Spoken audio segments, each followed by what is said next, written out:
wabarakatuh, Sana PTV. Senang sekali tayangan program PTV kembali berbalik dari kantor Sana PTV.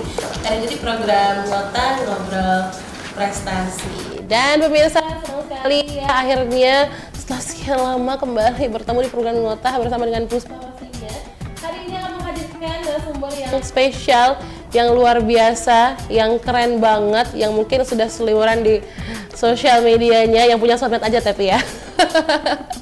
Hari ini sudah hadir di studio Nota kita ada Habib Zulfaqar Dava. Halo Habib, gimana kabarnya, sehat?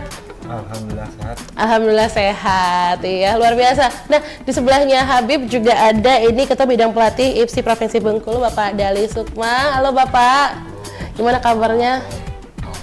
Alhamdulillah sehat. Dan yang paling ujung juga ada Bapak Yasin Perwinanto yang merupakan keluarga sekaligus juga Ketua PSHT Cabang Bengkulu. Halo Bapak. Halo, selamat siang. Siang, gimana kabarnya, sehat? Alhamdulillah sehat. Sehat ya, sehat semua. Kayaknya saya yang kurang sehat hari ini.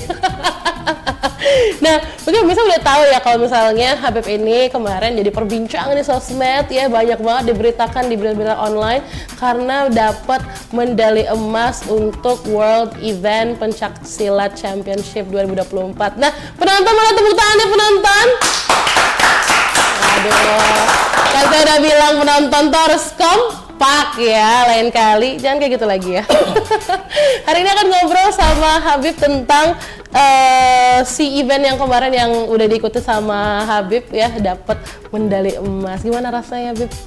Alhamdulillah, yang pastinya sangat senang sekali dan gembira. Wah iya dong, pasti gembira ya, dari senyumnya Habib tuh kelihatan gembira banget.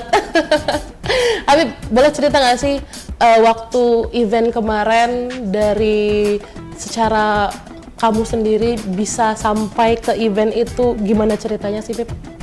Kalau awalnya itu yang pastinya sebelum saya ditarik ke pelatnas junior cuma untuk membawa tim Indonesia, saya akan melaksanakan seleknas dulu atau seleksi nasional di kemarin eventnya itu ke Jurnas Semarang.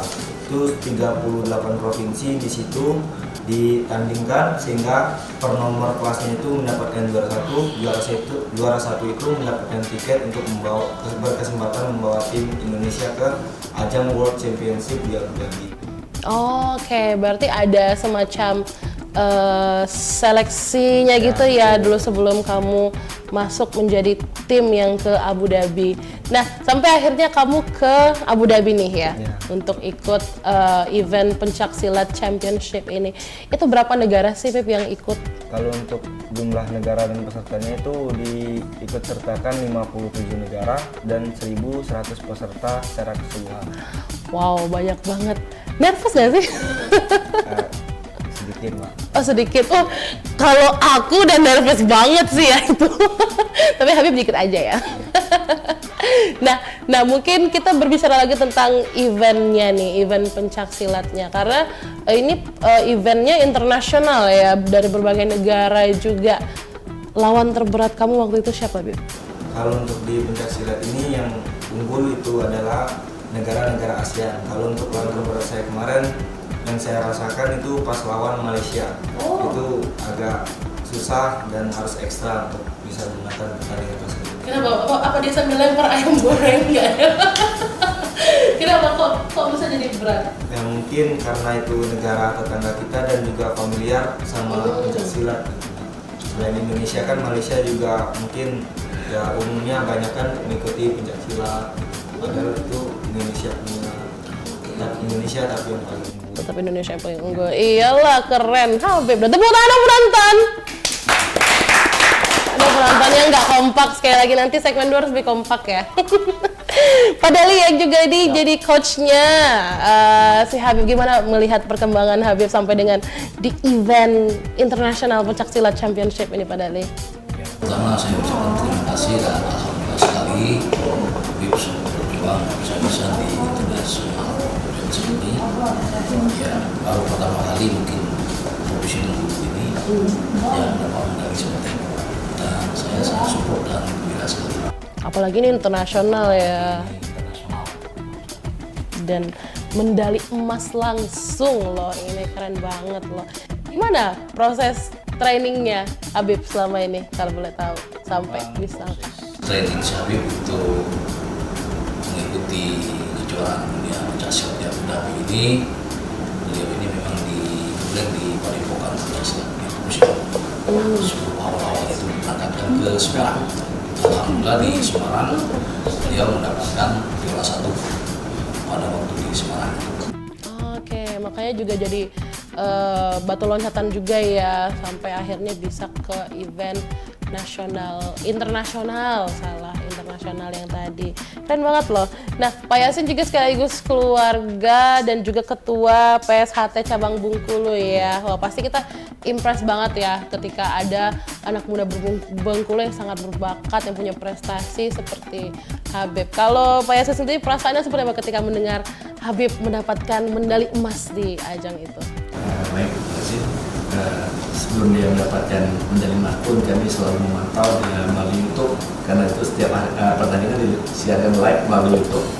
Alhamdulillah saya juga sebagai keluarga dan ketua Persatuan Strategi Karate merasa bangga apa yang sudah diraih oleh prestasi anak kita Habib ini. Oke, luar biasa. Nah, Habib, kamu kan udah dapat medali emas nih sekarang. Kemarin juga kelihatan di sosmed ya, kalau pas di bandara disambut gitu ya. Ih, keren banget. Pengen deh jadi Habib. Bisa nggak saya balik SMA lagi? Nggak bisa deh kayaknya ya. Tapi kamu sendiri sebenarnya dari lubuk hati yang paling dalam sebenarnya punya ambisi dan prasangka yang sama seperti sekarang nggak sih, ingin menjadi juara emas, yang mengambil medali emas gitu? Yang pastinya untuk awalnya saya nggak mungkin expect sampai bisa untuk kejuaraan dunia dan bisa memenangkan kejuaraan tersebut, dan nggak nyangka juga karena ya benar proses tidak akan mengkhianati hasil, tidak ada yang tidak mungkin. Jadi saya buktikan saya bisa, walaupun dari provinsi yang notabene orang banyak yang tidak tahu Bengkulu dari mana. Saya tunjukkan provinsi Bengkulu itu ada. Oh, ini nih Habib nih dari Bengkulu nih, minggir kayak gitu ya nanti kalau di jalan minggir. Seru banget. Tapi sebenarnya memang pasti Habib melewati banyak banget proses ya Habib ya, pasti melewati banyak banget proses, banyak banget bahasa kita tuh banyak banget luntang lantungnya yang dilewati sama Habib. Tapi kita akan bahas itu nanti, pemirsa jangan kemana-mana karena setelah ini kita akan segera kembali setelah pesan sama berikut ini. Tetap di Ngota Ngobrol Prestasi. Sobat TV, Anda masih menyaksikan Ngota Ngobrol Prestasi. Hari ini ya ada Habib di sini, Pak Dali dan juga Pak Yasin. Ini kita masih ngobrol-ngobrol terkait prestasi terbaru dan terupdate-nya Habib ya, yang kemarin ikut di event Pencaksilat Championship 2024 bersama dengan lebih dari 50 negara lain. Nah, ngomongin soal persiapan nih Beb, kamu kan persiapan pasti banyak ya, nggak mungkin cuman 1 minggu 2 minggu persiapannya. Tapi kalau bisa dihitung sampai dengan kamu sebelum berangkat ke Abu Dhabi itu persiapannya berapa lama sih Beb? Mungkin ada mulai untuk persiapan itu yang pastinya latihan itu dari kejurnas kemarin itu Mbak. Itu sudah mulai menempa semuanya sampai saya sudah kejurnas langsung Prapopnas. Sudah Prapopnas, dari Prapopnas pun paling ngambil rest berapa hari dan langsung persiapan mandiri di rumah gitu. Ada dipantau lewat handphone, lewat grup oleh pelatih di sana. Terus saya berkesempatan seminggu dilatih di Sidomulyo Padepokan sebelum keberangkatan, dan TC di tim pusat Indonesia itu sekitar 5 hari sebelum keberangkatan ke Abu Dhabi. Oh, oke. Tapi kalau untuk latihan sendiri, apa sih yang kamu persiapkan? Mungkin selain kamu memang latihan gerakan dan lain sebagainya, apa aja yang kamu persiapin untuk diri sendiri kamu dulu? Yang pastinya kita itu kan sudah ada program yang dikirim dari pelatih pusat. Jadi kita sebagai atlet tinggal menjalankan program tersebut. Kalau untuk khusus latihan apa yang saya jalankan, yang pastinya jogging kalau untuk atlet itu tidak akan terlewatkan. Terus push up, sit up yang dasar-dasar untuk olahraga, serta yang khususnya seperti tendangan, tinjuan atau teknik-teknik pencak silat itu pasti diulang lagi. Oh, oke. Berarti memang fisiknya coba dilatih dengan olahraga yang juga lumayan sering, jogging. Jangan-jangan yang suka di pantai panjang ini atlet pencak silat semua. Enggak dong ya. Oke, kalau makanan nih, kan selama preparation tuh kan makanan juga diatur ya katanya ya. Kamu nggak boleh makan apa aja, Bib?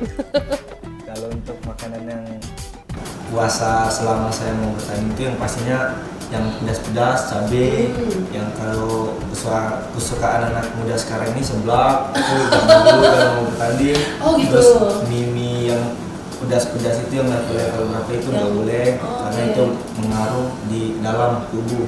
Jadi yang harus dibanyakin yang pastinya es pun nggak boleh, yang harus dibanyakin air putih. Terus makanan-makanan serat, protein, karbo itu harus seimbang. Oh, oke. Pedas-pedas nggak boleh ya? Tapi kamu suka pedas nggak? Alhamdulillah Suka.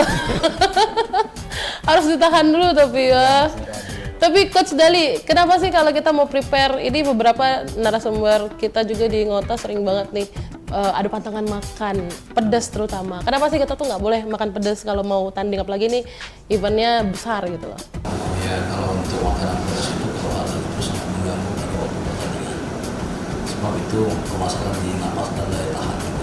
Oh, nafas juga ngaruh ya? Pengaruh itu. Sebabnya makanya atlet itu harus banyak karbohidrat, protein, mengandung serat paling banyak.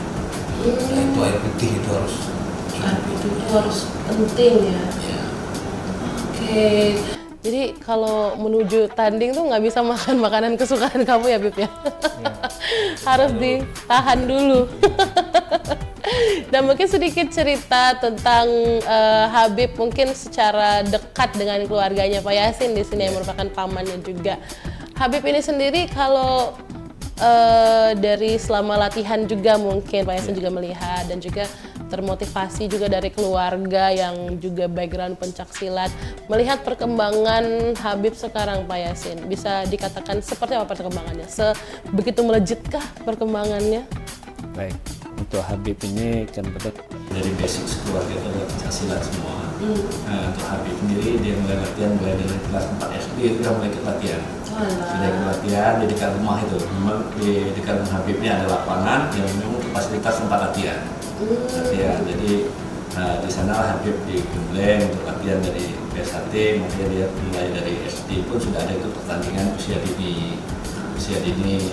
Makanya di SMP pun mereka Habib kelas 1 SMP, mereka sudah melalui di PSHT dan binaan IPSI Kota Bengkulu maupun IPSI Provinsi Bengkulu sudah mulai ikut event yang mulai tingkat daerah nasional. Oh, oke. Ya. Bahkan di umur SMP Habib di kelas 2 SMP itu Habib sudah juara Indonesia Open. Wih, keren banget. SMP ya waktu itu ya? Iya. Wah, banyak banget prestasinya kalau mau dikulik-kulik lagi. Tapi secinta itu Habib kamu sama pencak-pencak silat? Pastinya sebangga itu saya bisa ketemu sama yang namanya olahraga pencak silat ini, Mak. Karena memang budaya yang pertama itu budaya warisan leluhur kita sendiri, bangsa Indonesia. Kedua, yang memang notabene keluarga saya itu dari pencak silat semua. Ya langsung ke-trigger juga ya dari keluarga. Tapi kalau Pak Yasin sendiri memang bergelut di pencak silat ini sedari kapan Pak Yasin? Saya bergelut ini setelah dulu saya atlet Bengkulu juga sama dengan Pak Dali ini, sama-sama kita berangkat PON di 1996 di Jakarta, tapi kita beda. Waktu itu saya atletik, Pak Dali pencak silat. Oh, alah. Setelah saya resign karena atletik itu memang menggunakan tenaga murni sama dengan pencak silat, itu saya sudah memang masanya sudah habis, itu saya istirahat di umur 28 tahun waktu itu. Sudah berkeluarga. Oh iya. Nah, setelah itu di 2000 saya diamanahi dengan pengurus untuk mengurus organisasi Persatuan Silat Literati ini yang ada di Kota Bengkulu. Oke, wah walaupun sempat berhenti sebentar, walaupun memang bukan pencak silat, tapi memang sama ya pencak silat dan atletik itu. Iya, saya pencak silat juga. Pencak silat juga ya. Oh, keren loh. Kalau Pak Dali udah dari 96 ya PON ya waktu itu ya. Tapi kalau memang fokus di pencak silat itu sedari kapan sih Pak Dali? Fokus kita dari tahun 90-an. 90-an ya. 90-an. Beda sama Habib, kalau Habib dari SD. Dan udah mulai SMA baru fokus. Oh, baru fokus. Kan Habib juga terpengaruh keluarga juga ya. Oke, tapi Pak Dali sendiri kenapa akhirnya terjun ke dunia pencaksilat? Ya itu tadi betul apa yang dikatakan Pak Yasin tadi, memang keluarga kita memang keluarga pencaksilat sudah. Keluarga pencaksilat juga. Bayangin kalau lagi di rumah tiba-tiba mereka jurus bareng. Seru banget gak sih? Seru. Nah, pemirsa, kita masih akan balik lagi habis ini masih sama Habib Adali dan juga Pak Yasin hari ini di Ngota Ngobrol Prestasi. Kita masih kulik-kulik lagi prestasi dari Habib ya yang terbaru banget ini event pencaksilat Championship 2024. Tetap bersama kami di Ngota Ngobrol Prestasi. Sahabat TV, Anda masih menyaksikan Ngota Ngobrol Prestasi bersama dengan Habib, sama Coach Dali dan juga Pak Yasin di ujung sana ya. Kita masih ngobrol tentang tema kita hari ini ya, tentang prestasi juara 1 atau peraih medali emas event pencaksilat internasional, yaitu kemarin dibawa sama Habib ya dari event itu. Luar biasa, keren banget. Tapi nih pasti ya tiap atlet atau siapapun yang berkompetisi membawa nama negara Indonesia pasti punya apa ya, beban yang berat banget untuk dipikul ya pada saat menuju tempat, apalagi jauh banget ya Bib ya di Abu Dhabi.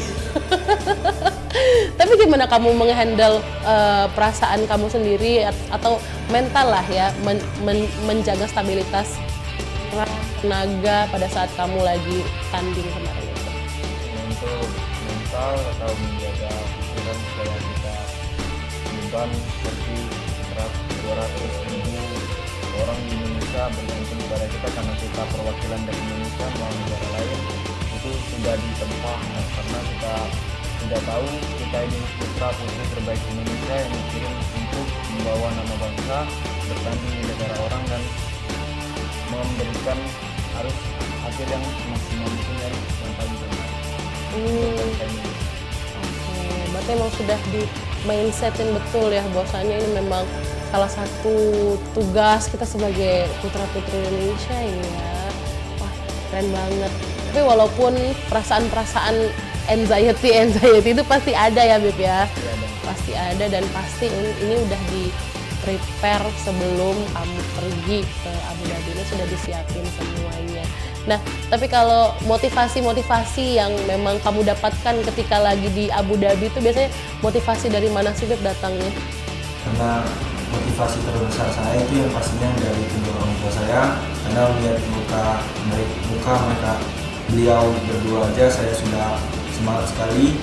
Terus yang pastinya dari pelatih-pelatih yang pernah melatih saya, jasanya akan terkenang terus sama saya, karena saya tidak akan mungkin sampai di sana bukan karena mereka, pastinya mereka yang telah melatih saya dan juga seluruh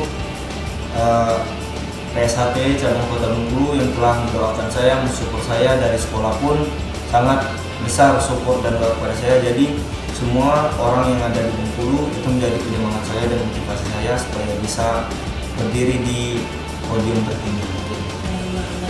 Motivasi, kata-kata motivasi yang paling melekat di pikiran kamu tuh apa sih yang jadi wah ini harus terus semangat gitu? Yang pastinya motivasi yang selalu melekat pada saya itu yang selalu saya pegang, juara bisa dari mana aja, jangan berpikir juara itu hanya bisa dihasilkan dari negara yang besar, fasilitas yang bagus, terus tempat latihan yang memadai. Tapi kita pun bisa, kalau memang kita mempunyai tekad yang kuat, ketekunan, disiplin, serta berdoa yang sangat kuat kepada Tuhan Yang Maha Esa. Sampai hasilnya tuh dapat medali emas, tunjukin dong ke pemirsa di rumah. Nah, ini baru medali emas namanya ya. Keren banget loh Habib, kamu di usia kamu yang masih muda banget, kamu udah mengukir prestasi yang sangat luar biasa dan pastinya ini selain menjadi kenangan untuk kamu juga, ini jadi motivasi juga ya untuk pemirsa di rumah nih yang mungkin juga ada teman-teman kamu yang juga mungkin lagi desperate, waduh apa tuh desperate, ya, mungkin juga lagi sama coba mengukir prestasi tapi mungkin coba lebih giat lagi ya. Pak Dali, kalau misalkan kita melihat potensi anak-anak Bengkulu, Habib ini kan salah satu dari mereka ya. Kalau misalkan kita lihat secara general, mungkin dari pencaksilat ataupun dari olahraga yang lain, sebetulnya kita tuh butuh apa lagi untuk menjadi seperti orang-orang hebat di luar sana? Ya, kita kalau untuk ke depan kita belum butuh konsentrasi yang memadai. Sudah itu kita harus juga dari aparat pemerintah kita harus latihan dengan atlet-atlet kita yang ada di museum itu. Sebab kalau di pencaksilat ini banyak potensi-potensi kita seperti yang dibilang bahkan bisa juara di tingkat nasional bahkan di internasional. Sebenarnya kita bisa ya semua ya, tapi memang balik lagi seperti yang Habib bilang, tekad, niat, dan juga memang hal-hal yang bisa membantu lainnya. Lagi ini dukungan perlu sekali ya, karena atlet tanpa dukungan tuh bukan apa-apa ya pada Ali ya. Dan hal ini Habib juga pasti dapat support yang juga cukup banyak. Nah, mungkin kalau dari Pak Yasin sendiri sebagai seorang yang juga dekat dengan Habib dan juga mungkin dekat dengan dunia pencaksilat, sebenarnya kalau dari Bapak sendiri, apa yang sebetulnya kita butuhkan untuk pencaksilat ini bisa keluar dari zona nyamannya seperti itu? Mungkin sama yang disampaikan oleh Pak Dali juga, memang kita membutuhkan fasilitas yang memadai lah untuk adik-adik kita, anak-anak kita latihan gitu kan. Itu juga dengan adanya dukungan support dari pemerintah kota maupun provinsi ini memang diharapkan sekali karena atlet-atlet kita ini sudah begitu berupaya sekeras mungkin tenaga membawa nama baik. Nah, ini yang kami harapkan adanya support dari pemerintah kota maupun provinsi itu diharapkan. Oke. Nah, saya pernah dengar beberapa orang yang bilang bahwasanya beberapa hal seperti pencaksilat ini mengajarkan makna tertentu untuk diri sendiri. Kalau dari Pak Yasin, pencaksilat itu mengajarkan apa sih untuk diri Pak Yasin pribadi? Ya, kalau pencaksilat itu apalagi di persoalan karate itu memang diajarkan oleh begitu juga fisiknya, rohaninya pun diajarkan. Jadi keagamaan pun diajarkan. Jadi kalau kita mendidik, itu dua-duanya sudah lengkap ya. Baik jasmani rohaninya sudah. Baik jasmani dan rohaninya iya. juga ya. Kalau menurut Pak Dali, apa yang dapat yang kita bisa terapkan di kehidupan kita sehari-hari dari pencaksilat ini sendiri? Pertama kita ambil bela dirinya dulu, bela diri dan olahraganya. Dengan kita berlatih bela diri dan olahraga dan sebuah badan kita sehat. Dalam tubuh yang sehat, jiwa yang itu filosofi seorang patriot olahraga. Jadi emang yang paling penting adalah untuk diri kita sendiri dulu ya. Oke, nah kalau menurut Habib, apa nih Bib yang kamu belajar dari pencaksilat? Pastinya yang saya belajar dari pencaksilat itu banyak. Selain saya belajar untuk jasmani saya, rohani saya pun, terus sifat, tingkah laku, attitude itu semua diajarkan dari pencaksilat ini. Jadi kita terbawa dari walaupun kita bisa bela diri, tapi kemampuan kita itu tidak dipakai dengan sembarangan. Terus diajarkan memang itu untuk membela diri kita, bukan untuk melawan orang lain, dan untuk bisa membawa harum provinsi, mengangkat derajat keluarga dan yang lain-lain. Oke, karena memang sudah ada tempat porsi-porsi yang positifnya ya gitu ya. Keren banget. Saya mau tes penonton saya lagi, nanti tepuk tangan dong penonton. Penonton saya ini biasanya 1.000 orang. Hari ini berkurang 500, jadi cuma 500 orang. Jadi biasalah kita ya. Biasanya penonton ramai sampai depan skip biasanya. Nah, mungkin terakhir nih Habib, ada yang mau kamu sampaikan mungkin untuk memotivasi teman-teman di rumah juga yang mungkin sama seperti kamu sekarang lagi mencoba untuk meraih prestasinya untuk seperti kamu sekarang. Pastinya pesan saya yang ingin saya sampaikan, ucapan terima kasih terlebih dahulu kepada keluarga besar saya yang telah mendukung saya, terus Pemprov Isi Bengkulu yang telah mendukung saya, terus yang pastinya pemerintah Bengkulu yang mendukung saya, terus teman-teman, pihak sekolah dan semua pihak yang telah mendukung saya, pelatih-pelatih saya yang telah mendukung saya, dan pesan saya kepada teman-teman sekalian, kalau kalian mau berprestasi jangan mikir kemana-mana dulu, teruslah berprestasi sampai apa yang kalian inginkan kalian dapatkan.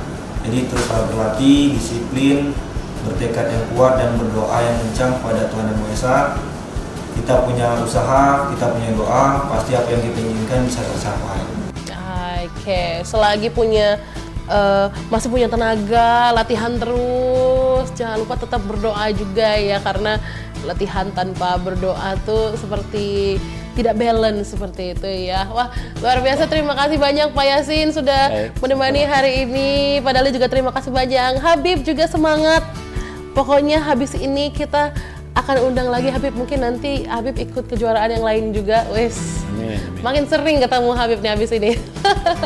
Dan pemirsa juga tidak bosan-bosannya kami sampaikan, bosannya tetap terus saksikan program-program di BETV, khususnya program Ngobrol Prestasi, karena kami selalu menghadirkan sosok-sosok hebat, orang-orang yang luar biasa, berprestasi, membanggakan, membawa harum nama Bengkulu, dan juga pastinya bisa memotivasi sahabat BETV di rumah untuk juga sama memiliki prestasi dan mengejar impiannya. Saya Puspa sekarang mewakili kerabat kerja yang bertugas mengucapkan terima kasih atas perhatian Anda. Wassalamualaikum warahmatullahi wabarakatuh. BETV beken dan sampai jumpa.